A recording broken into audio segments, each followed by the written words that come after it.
Masuk, dijelaskan di dalam, masuk. Masuk. Pekarangan belakangnya ada. Tiketnya loh. Wes. Udah. Clear. Aman.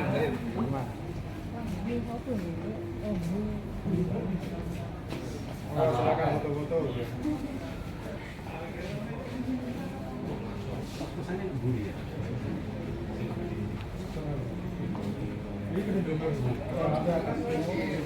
Silakan naik.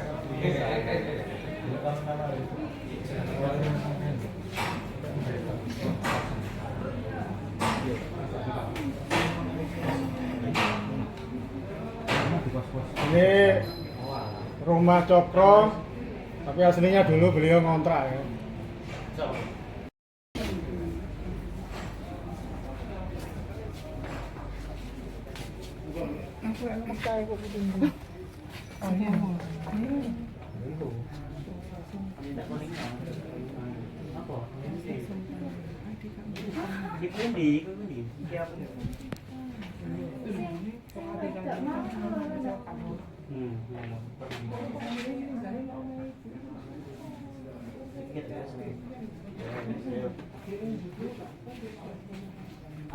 Rasulullah biyen iku jedenge nok endi kan kan bingung. Akhire wis nok kene ae wis.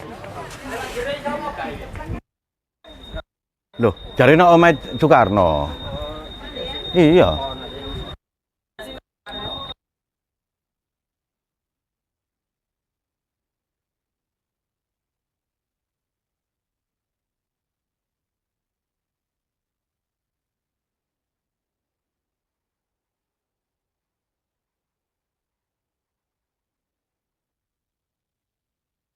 Oke, guru bangsa. Guru bangsa. Ini adalah bagian depan dari keseluruhan rumah yang disewa sama Pak Cokro dari ahli warisnya Ibu Dewi. Jadi Mbah Ibu Dewi punya rumah di sini disewa sama Pak Cokro. Dulu ada pekarangan belakang jadi sekolahan. Jadi modelnya seperti ini. Ini modelnya rekonstruksi, hasil rekonstruksi apa namanya? Kalau nggak salah ini Kompas kan? Sama ini. Rekonstruksi Tempo. Oke, ini halaman ini rumah induknya. Dan ini adalah pekarangan belakangnya. Jadi kalau ada sekarang digambarkan di atas, saya tidak tahu apa basisnya. Basis pengetahuannya dari mana. Jadi pekarangan belakang inilah yang kemudian sekarang menjadi sekolah Muhammadiyah. Sejak kapan? Sejak tahun 38. Jadi Cokro tinggal di sini tahun 1912 sampai 1917. Kemudian Muhammadiyah lahir di Surabaya tahun 1921.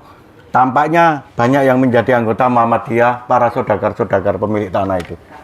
Sehingga kemudian salah satunya juga yang depan, kemudian menjadi sekolahan. Jadi kalau cerita sekolah Muhammadiyah awal-awal itu nanti semuanya bermula dari rumahnya saudagar yang dipakai, kemudian lama-lama dilepas. Jadi rumah depan ini itu rumahnya saudagar yang dipakai. Nanti gang 4 dan gang 1 di Pandean juga sekolah Muhammadiyah pertama itu juga rumahnya saudagar. Jadi semuanya rumahnya saudagar. Dan ini adalah rumahnya saudagar yang dipakai sejak tahun 30 berapa tadi? 8 apa berapa? Pekarangan belakang.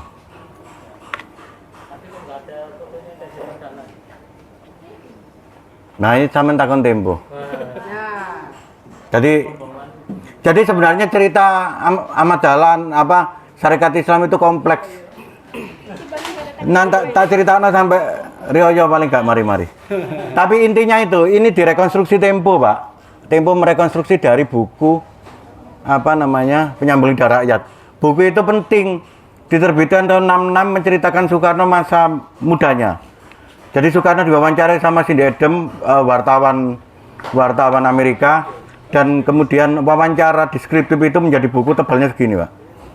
Itu detail menceritakan mulai dia lahir di Surabaya, kemudian bapaknya namanya siapa, yang menikahkan Soekarno namanya siapa, pacarnya pertama namanya Utari, tukaran sama Bahrum. Jadi ingat betul, Soekarno pertama nembak Utari di jembatan Penile nembak Utari ketika Utari umur 16 tahun. Omongno Utari ku mbae sapa? Utari itu anaknya Pak Cokro, dia punya anak namanya Haryono Sigit. Haryono Sigit punya anak namanya Maya Estianti. Maya Estianti punya anak namanya Al Eldul. Itu nasabnya, ya kan? Apakah Utari Al Eldul itu juga kaitannya sama Soekarno? Enggak. Boleh sungkan. Jadi ini ceritanya hubungan yang unik dan spesialis. Jadi Soekarno kos di rumahnya Pak Cokro di sini dan kemudian pindah di belakang tadi di Pelampitan. Itu dia PDKT dengan Utari dan berebut pengaruh dengan Utari itu anaknya Bapak kos kan. Itu dengan 9 temannya. Namanya Bahrum.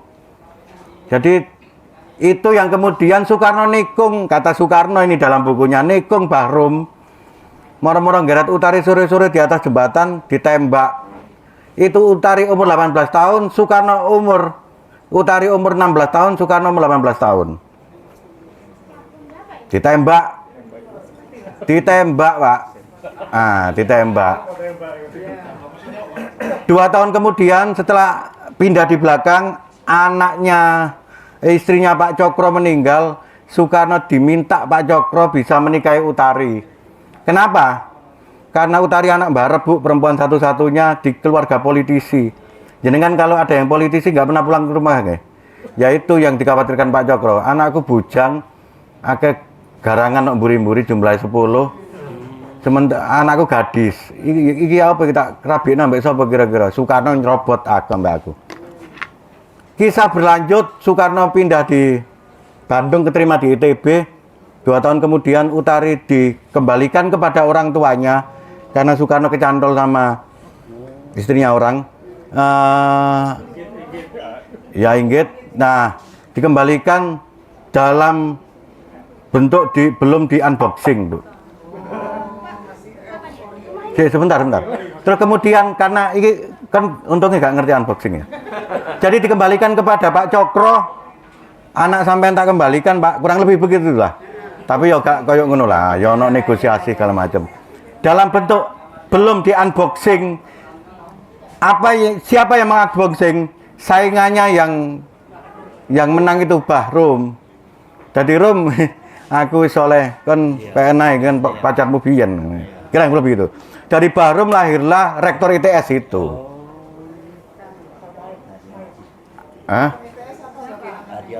Haryono Sigit, Insinyur Haryono Sigit, bapaknya Maya Estianti. Jadi ceritanya begitu Bu. Dan tidak di sini, nikahnya. Nah nikahnya ini pasti ya terkonfirmasi. Nikahnya di rumah belakang, di rumah mana itu namanya? Yang tadi itu, yang menikahkan Kiai Haji Mas Mansur. Ya mereka itu adalah tokoh awal di pergerakan Indonesia. Ceritanya di belakang. Yang menikahkan Soekarno sama Utari itu Kiai Haji Mas Mansur. Kenapa? Itu saja nih kecelakaan. Mas Mansur itu sebenarnya undangan, Pak. Gara-gara Soekarno itu nikah pakai jas dasian. Zaman itu haram, Bu. Haram pakai jas umat Islam itu. Tapi Muhammadiyah melakukan pemberontakan. Apa hubungannya kelambi ambek agama kan gitu. Kurang lebih begitulah. Kita harus sederajat sama orang Eropa. Nah, kurang lebih begitu. Tahun 1921 itu yang membuat Nakib apa? Siapa yang menikahi namanya? Tuh orang yang naibnya ngamuk, nek kon gak gelem nyepot pakaian kafirmu, aku gak gelem ngrabekno. Jadi Soekarno, ya lebih baik aku gak rabi daripada aku ngelepas kelambiku. Itu yang membuat Kiai Haji Mas Mansur ngomong, nek rame tak rabekno kene wong ngatasi rabi ayo apa hubungan ambek kelambi. Kurang lebih begitulah. Ceritanya tentang iya. Jadi ceritanya seperti itu dan pernikahannya ada di situ di sebelah masjid itu.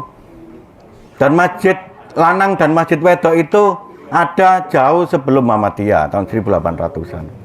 dan akhirnya menjadi aktivis Muhammadiyah awal.